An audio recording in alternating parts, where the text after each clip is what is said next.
కుక్కలు గుమ్మముల గుండా పట్టణంలోనికి వారు ప్రవేశించలేరు అని చెప్పి చదువుచున్నాము. కుక్కలు ఎవరై ఉన్నారు? 2వ పేతురు పత్రిక 2వ అధ్యాయము 22వ వాక్యం మనం చదువునప్పుడు 2వ పేతురు 2వ అధ్యాయము 22వ వాక్యమందు బైబిల్ ఇలా చెప్పుచున్నది, కుక్క తన వాంతికి తిరిగినట్టును కడగబడిన పంది బురదలో దొర్లుటకు మళ్ళినట్టును అని నిజమైన సామెత చొప్పున వీరికి సంభవించెను. కుక్క యొక్క గుణం ఏమై ఉన్నది? కుక్క వాంతి చేయుచున్నది, వాంతి చేసినదే మరలా తినుచున్నది.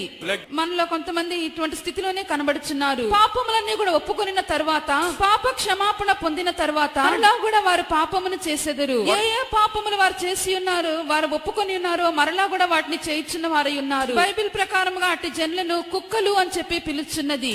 ఒకసారి కడగబడిన తర్వాత లోక మాలిన్యం చేత మరలా కూడా మనం అపిత్రులం అయిపోయినట్లయితే మనం కుక్కలమై ఉన్నాము. దేవుని బిడ్డలారా, ప్రభు మన పాపములన్నిటినీ కడిగి ఉన్నాడు. దేవుని యొక్క వాక్య ప్రకారము మన పాపములన్నిటినీ కడిగి ఉన్నాడు. దేవుని వాక్యం చేత మనం కడగబడి ఉన్నాము. అనేకులు పరిశుద్ధాత్మను పొంది ఆత్మ చేత ప్రతి దినము కూడా కడగబడుచు ఉన్నారు. ఇలాగ పాప క్షమాపణ పొందిన తర్వాత అనేకులు ఇంకను పాపం అనేటువంటి దాస్యత్వం క్రిందే కనబడుచున్నారు. ఏ పాపములు విడిచిపెట్టి ఉన్నారో మరలా కూడా యొక్క పాపములు తట్టు తిరిగి వాటినే చేయించున్నారు. వారందరూ కుక్కలై ఉన్నారు, వెనకబడిపోయిన వారై ఉన్నారు. వెనకబడిపోయినటువంటి ఆత్మను అనేకుల యొక్క జీవితంలో, హృదయంలో మనం చూడవచ్చును, బాహ్యంగా కూడా మనం చూడవచ్చు. ఎవరైతే పాపక్షమాపణ పొంది ఉన్నారో కూడా పాపం చేసినట్లయితే మీరు వెనకబడిన వారై ఉన్నారు. వెనకబడిపోయిన ఆత్మతో ఒక విశ్వాసగా మీరు కనబడవచ్చు, ఒక సేవకులుగా కూడా కనబడవచ్చును. పాటలు పాడేదము, చప్పట్లు కొట్టేదము, ఆత్మ చేత నింపబడదము, అన్య భాషలు మాట్లాడదము, ఆత్మీయమైనటువంటి కార్యాలు మనం చేయవచ్చు. అయితే మరలా మరలా పాపాన్ని మనం చేయించున్నాము. వారు వెనకబడిపోయిన వారు, అట్టి వారు కుక్కలై ఉన్నారు.